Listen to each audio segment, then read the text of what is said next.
good morning, and welcome to Teach Me Bees. I'm your host, Dave Wescott. I've got with me this morning co-host Scott the Beekeeper. Good morning, Hello, Scott. hello. Welcome in. Welcome in. Can you hear me okay? Is my mic jamming? Am I buzzing around your ear the way that I should be? You're buzzing like a bee. You're good, you know? There you go. For There for you those go. listening, it might sound a little different. Dave is remote today, so That's right. enjoy the I'm remote episode. today. Yep, I got attacked by varroa mites. something like that. I got attacked by varroa mites, and they tried to kill me. Yeah, you had to get the antibiotics to fight I back. had to get those antibiotics in me. I had to get that. What is that? Like a Gosh, what an interesting show we had yesterday. With the feral queens grabbing feral queens out of yep, the, the out of wilderness. the wilderness, and then bringing them back, and these feral queens live and survive all winter. That was an amazing show on bees. Yep, that's one That of the was better ones. probably one of my favorite shows we've ever done. Yep, go back and listen to it. For those of you who maybe skipped it, it's well worth your time. Did that one go live yesterday? Yes, it would be the previous episode that went out before this. So, Oh yeah. Oh, so the one we recorded yesterday actually went live. well, yeah, yes. By the time this It's comes out, it yes. it's going live next Thursday. Yes. And then this will come Okay. out after Yeah, that. yeah, yeah. Because we're always one behind. Listen.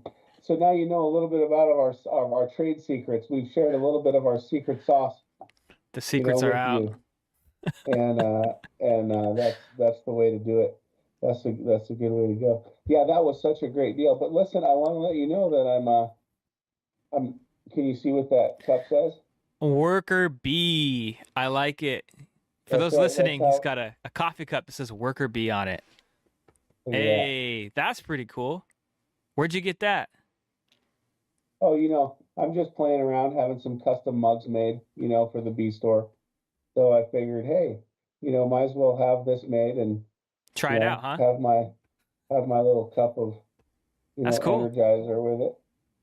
That's cool. I like it. Because, Stay. I'm all about marketing right here. This is Yeah. my, Get Plowed hat that I love. It's beautiful. So anyway, that's what it's all about. But today we're really talking about winter to spring in beekeeping, and what does that look like from a beekeeper, and Mm-hmm. how do we make that transition? And it's always a scary transition, I feel like, even in talking to lots of beekeepers and hanging out with beekeepers and all the things we do, it seems like, you know, gentleman we were talking to yesterday, like he seemed to have no problem saying, well, I've got 60 hives today, but when I come out of winter, I might have 40, Yeah. Yeah. you know? It's an important time, based on where maybe you're at geographically, you're gonna come out of winter and move into spring at a different time. But like for us in Washington, specifically Western Washington, you know, hopefully we're saying goodbye to a little bit of moisture, adding a little bit more, and hopefully moving into a nicer weather. Our March April is wet though. April showers bring May flowers. You know, which And is great flowers for are good for great the for bees. pollination. Flowers are good for the bees. But we got to get through that wet season first. But like other guests, where maybe it's snowy or drier, like they won't have some of those challenges that we'll have. Um, Looks like we got another little guest on the podcast. You want to say hi? You want to say hi? Hi. Hi. Say, I love bees. I love you. There you go. There you go. We got a little baby bee on the show today. That's right. That's right. This is Dave's son, everybody. How old are you? 7. 7. And what's your name for all those listening? You can say it. David. David. 7-year-old David takes after his dad. He's got the Get Plowed hat. He's just waiting for his stardom in the podcasting world here. It's good to see you, David. There you go. He likes to give hugs,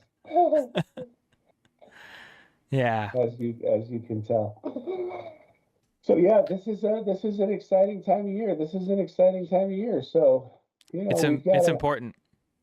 and we're about to see a lot of bees in our little field too. So not little, but our big field. So, we're doing a lot of prep work too. We're getting boxes built up. We're getting boxes painted. We're getting Yep. boxes spray painted. We're getting Pallets are all sorts building. of fabric out. We're getting crushed rock down. We're getting pallets built. I mean, there's a lot of preparation that goes into coming out of wintertime and doing it successfully. Yeah. Yeah. So for those listening, once it kind of gets routinely above 50 degrees, I'd say it's safe to look into your hive. You can kind of judge maybe what's going on, but it definitely needs to be probably above 60 consistently before I would say start pulling any frames out and expecting anything. And be mindful of the weather, right? If it's windy and rainy still, don't get in there. They can wait. But it's typically this time, February into March, depending on where your bees are at, where they're not going to have a lot of food. They may have run out of their winter stores, and so you're going to have to probably feed them some supplemental feed to kind of get them through the end of winter into the early spring, when then they can kind of fly out and go do their pollination. So this is an important time to not let your bees die because you're unaware. That's one of the biggest reasons that bees don't make through the winter, is this last little bit that isn't weather related. It's just lack of food, and they starve. Yeah, that's a bummer. That's a bummer. And we I don't think we don't want that. No, you don't want to starve to death. Starving is a very horrible thing. That's right. Okay, starving is a tough thing. I don't know if you've ever fasted before, but fasting for a day can be challenging. I couldn't imagine starving. That'd be pretty bad. Yeah, fasting is a good thing. Fasting is good for you.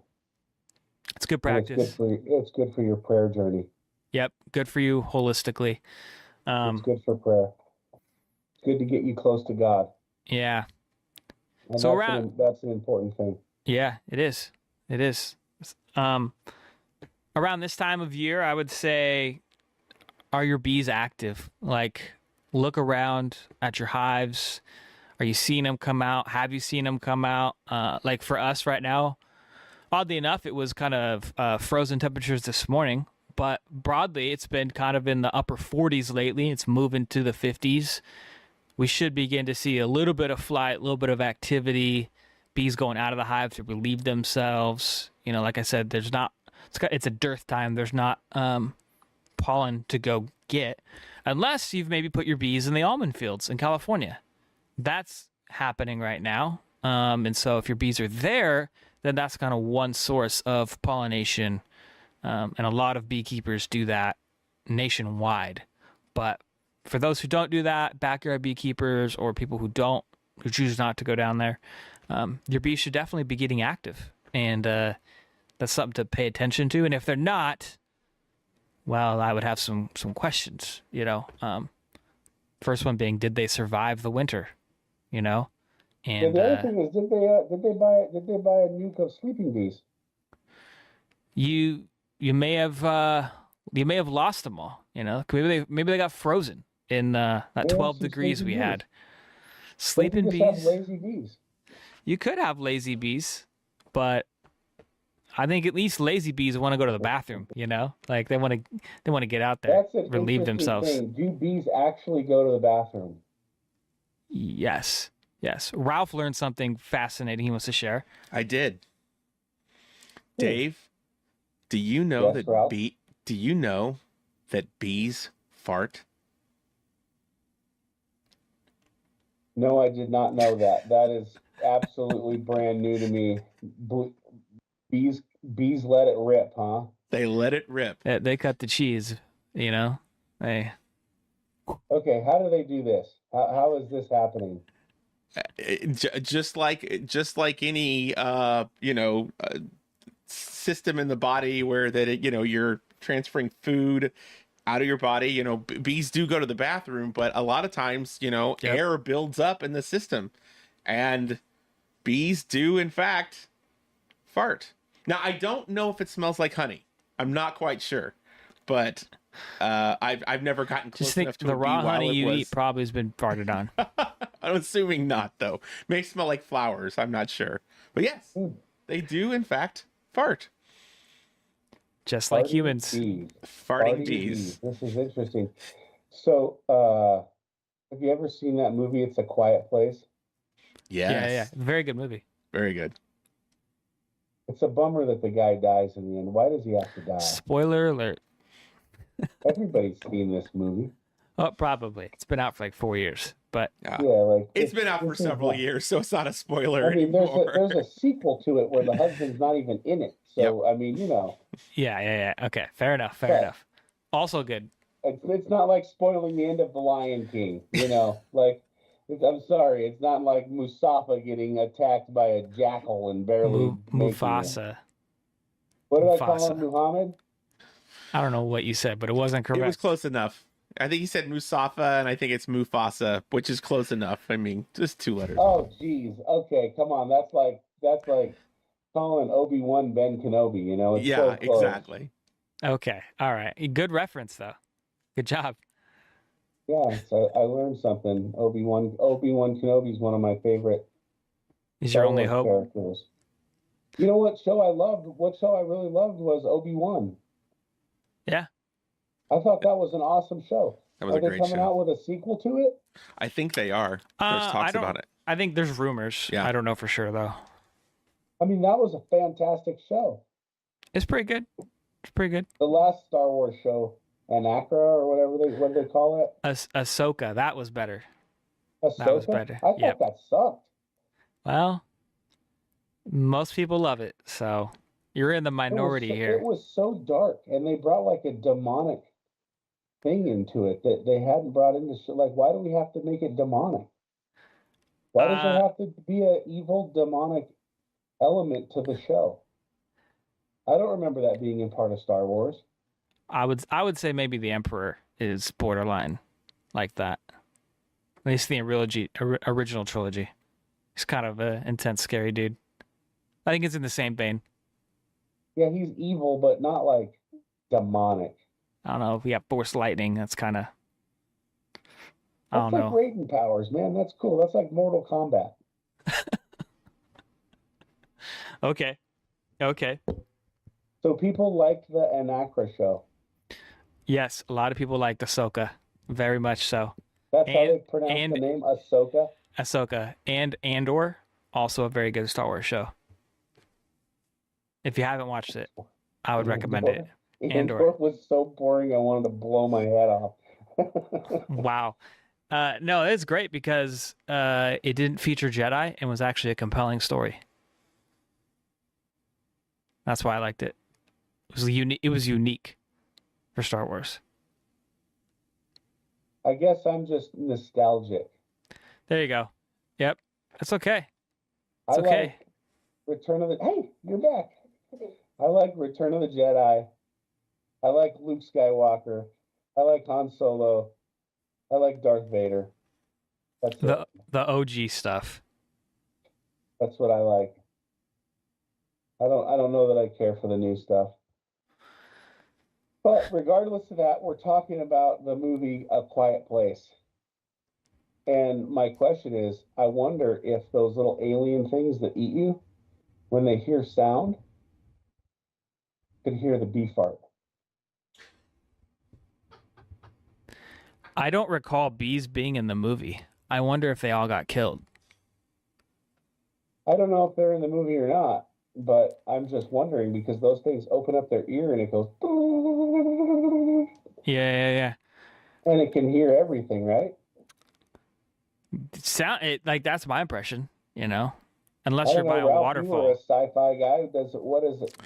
What are we on to? Are we on to something here, or? So my argument would be this. This is really interesting because, like, if you think about it, one of the things you see in the movie is that everything is really, really overgrown and the plants have all kind of just, because nobody's taking care of them or anything anymore, which means that pollination is still happening. That's so true. bees are still a thing. So my question is, what if you hid yourself in like a bee apiary where all that buzzing and noise and everything like that, the aliens wouldn't be able to hear you because of all the that's an buzzing. interesting. You could That's an hide yourself. interesting. Either That's an I interesting think it thought. goes one of two ways. Either you're safe, like you're at the waterfall in the movie, and there's just so much noise that you're safe, or it instantly attracts a bunch of monsters and you die. It's one of the two. It's a very safe place, or it's the worst place to be. I guess it's better to be in a Better to quiet place. Be in a quiet place. Ooh, there you go. Look at Ralph. He's got the big play on words. But I would imagine in that movie, and just in real life, when your bees are coming out of winter, if you have lost any bees, you may need to just buy a new nuke or package, which we've talked about before. Maybe something happened to your queen and you need to get a new queen. But if you have what's called a dead out, or your hive has died for whatever reason, you need to clean it up, inspect it, and perhaps use that same equipment for a new hive. So in this transitional time, you're going to discover, if you haven't already discovered, some dead outs probably, because most beekeepers lose, at least 20% of their hives over the winter. And, if you're in a warmer climate where they can get out more and such, then maybe that's a little better. But as we learned with Charlotte Wiggins, active bees means more hungry bees. And so if your bees are more active, it means they're going to need more food. So you have to prepare for that as well. I wonder, should people put their bees in a barn? People have done that. I've actually spoken with some beekeepers here in Washington State that have put their bees in like a shipping container where they How'd that work out? They don't have much, if any, hive loss, but you're also fooling your bees into thinking that it's not. I mean, I would imagine as long as you're not opening the container, right? If you're opening it, then they're going to get cold. But if you are keeping it closed, then they're not going to think it's actually winter, and they're going to continue in their brood cycle, and it'll be like it's almost like it's summer. But you still got to get in there and feed then, because there's no actual pollination for them to do. Like they can't go get a natural food source. So by fooling your bees on winter, there's pros and cons to that. Maybe you don't have some loss, but also it's not the natural cycle. So your bees may not be as high quality, or, your queen is producing at a more rapid rate. You might have to replace your queen sooner because of that, etc. So there's like some cons to that. And I know that some people are more of the natural mind, or like, that's kind of like fake. That's not the natural way that bees should be treated. So I've heard a lot of pushback against stuff like that, but I've also heard people doing it. So I don't have a strong we had a opinion. guest on a couple of weeks ago who mentioned that there's more bees now than there have ever been in the history of the world. Yeah. But Which is fascinating. There is no shortage of bees. There is no cause to save the bees, because there's so many people with bees that there is no real risk of like losing bees, or like which a is need to have bees. Interesting, because at the same time, honey production has been decreasing over the last 5 to 10 years. Honey production has steadily been, at least in the United States, maybe not globally, I'm not sure, but at least in the States, it's been decreasing. So I wonder if some of that is maybe bees increase globally, but maybe they aren't increasing in the States, or because they're increasing, but honey's not. Maybe they're like the numbers are higher, but people are also losing them quicker, and having to replace them and not actually getting the honey storage, the honey surplus from them. I'm not sure. It's a very interesting thought, though. We might have to bring someone on to kind of help answer that question. Yeah, it is pretty interesting. I wonder what it'd be like to do barn bees. Maybe we'll find a guest who does barn bees or indoor winter beekeeping, and just kind of get their opinion on what they do. I've heard of a guy in Canada that has, I think, like 1,000 hives. He puts them in an indoor barn, but then he freezes the temperature in the barn so that it still feels like winter and they all go into their hive, yet they don't endure the elements of the cold, and so they don't have that, external factor, but they still go through their normal cycle.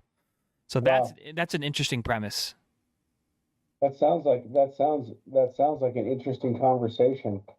Yeah. We'll see if we can't get some people in that to do that kind of thing on the show. Be fun. Yeah, Um, that might be fun.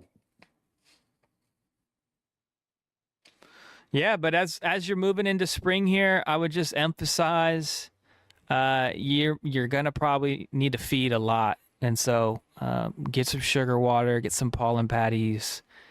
Be prepared to feed for a month or two as your bees survive, and if you're gonna split, consider when you need to do splitting. March or April, and take care of these bees as they transition out of the harsh winter into the spring, and they're gonna expand. They're gonna bloom in their numbers here, and so be prepared for that. I'm kind of a believer in, I kind of like this idea of leaving more honey in the hive. Yeah, more I natural like this food. idea of not necessarily feeding with sugar water. I like this idea of, you know, leaving them more honey, providing them honey, which is what they eat, which is what they create to survive, allowing them to eat off of what they've built. And I think that I like that as a methodology. Yeah, That really speaks to me. yeah, that's an important thing. And for everybody listening, you should have two, assuming your hive is big enough to fill two deeps, or maybe a deep and a medium. Those should be full of honey as you enter the winter. That should get them through. And then it might be this final stretch that you need to help them out a little bit, as they begin to get Yeah. active. So, yeah, but honey's the best form. It's their natural food source, and we just need to help them out once in a while. Some people need help once in a while. Bees need help once in a while, and People that's need help too. That's why we call our business Honey for Hope. that's right. That we can help people out who are in need of some help. That we can give to charities and noble causes. So support our work if you want to help people out too. Buy our honey, get a pollination service through us. Follow the podcast and what we're doing. Follow us on social media. Yeah, Because we all need a little help every now and again. absolutely. The bees need a little help. We need a little help. And then I would also add, kind of as one more thing to transition into springtime, is you're going to want to do a varroa treatment. March, maybe April, just kind of depending on the strength of your hives and what your pattern is. And so do an opposite treatment of what you did before winter. So don't do the same thing. We don't want the varroa mites to build up a resistancy to the exact same treatment all the time. So, and which I would recommend, check out our interview with Randy Oliver on some various treatments. He talked about that, but you can do oxalic acid, fulmaric acid, put in like apivar strips, or there's some treatments that are more organic based with essential oils you can do. Follow the directions that are given for those. That's one of the things I've heard on people who make mistakes, is they just don't follow the directions given. And so follow your directions for your varroa treatment. But definitely treat in the spring coming out of the winter for any varroa that may have lived through the winter and you want to hopefully kill them. So just consider that as you enter into the spring. That's true. And I agree 100%. The show with Randy Oliver was actually really a great show as well. And if you really look at organic beekeeping, he's really a pioneer Yeah. in that field, and what they're doing with bees that are resistant to varroa mite. That's pretty awesome. I think a great combination would be Alan and Alicia, who we spoke with yesterday. and Randy Oliver. I'd love to see, Get a what combo. does the combination be if you take the wild bee that's surviving the winter, that's surviving the cold, that's doing this in their own hives, right? That's not living in a man-made hive, that's surviving organically throughout the winter, which surprises me to death that that happens and how awesome that is. And you take the wild bee, which I just love the idea of the wild honeybee, and then you take that bee and you start, supporting it genetically through what Randy Oliver is doing. And Hmm. you start to now create a genetic version of bees that's one wild and strong, can survive the winters, is a very hardy bee, is a very tough bee, but also now has a resistance to Varroa. And if you can create that kind of bee, that seems like a very, amazing bee that one might have in their hives. It seems like a very specialized bee.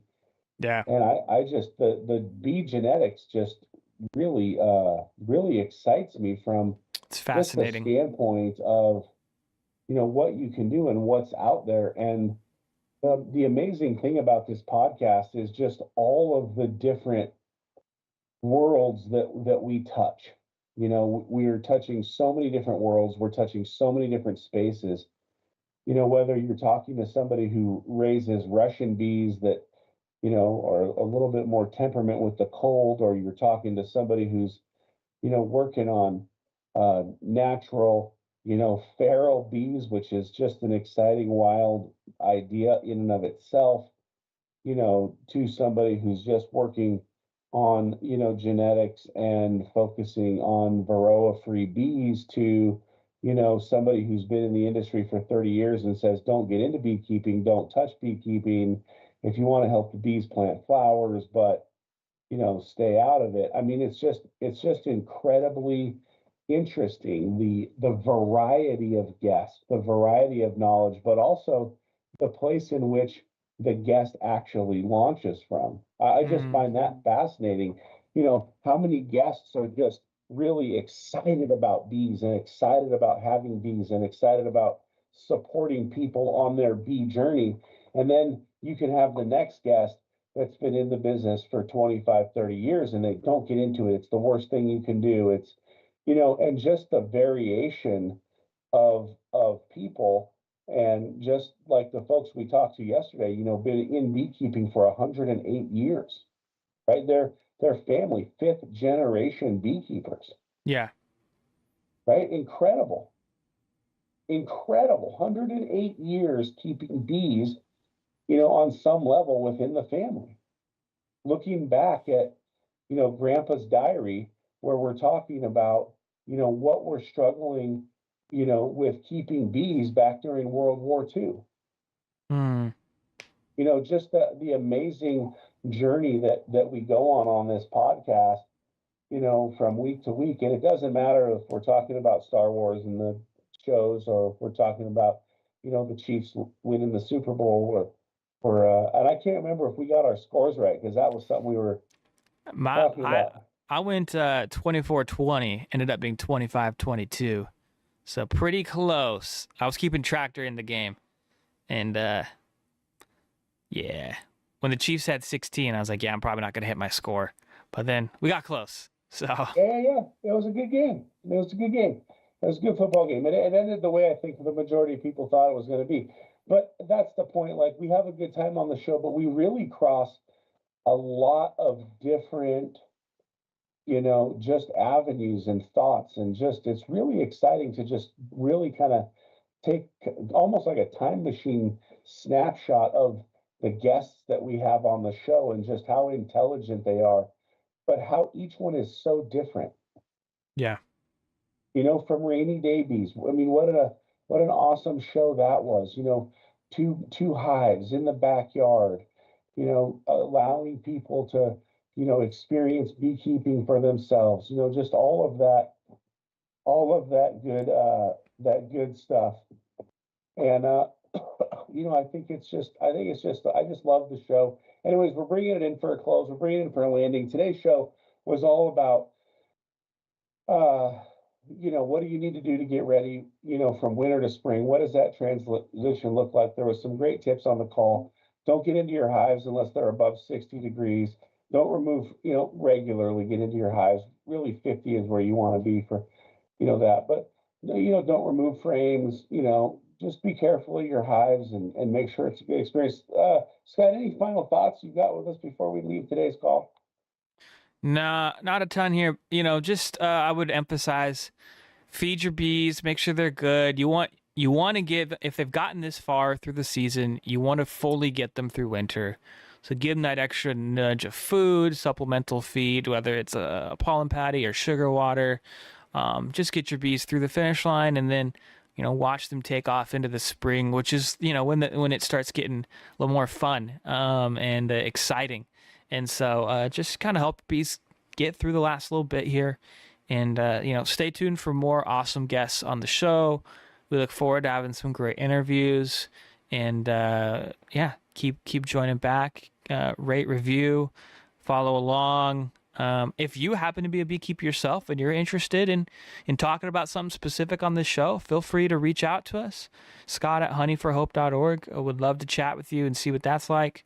We're just excited to do the show regularly and have some great guests on here. And it's a blast. And we got two great guys like ourselves that run the show. So it's a lot of fun. Listen, we're back every Thursday. Join us. If you like this, give us a like, give it a share. I'm your host, Dave Wescott. Follow me on LinkedIn, Facebook, Instagram, anywhere we're social. Follow us on YouTube. Give us a like. Remember, Honey for Hope is about changing the world and taking our profits and donating them back to incredible causes that help change the world. So join us today. Scott, thanks for a great call. It was awesome hanging out. And we'll see you next week. Bye, everybody.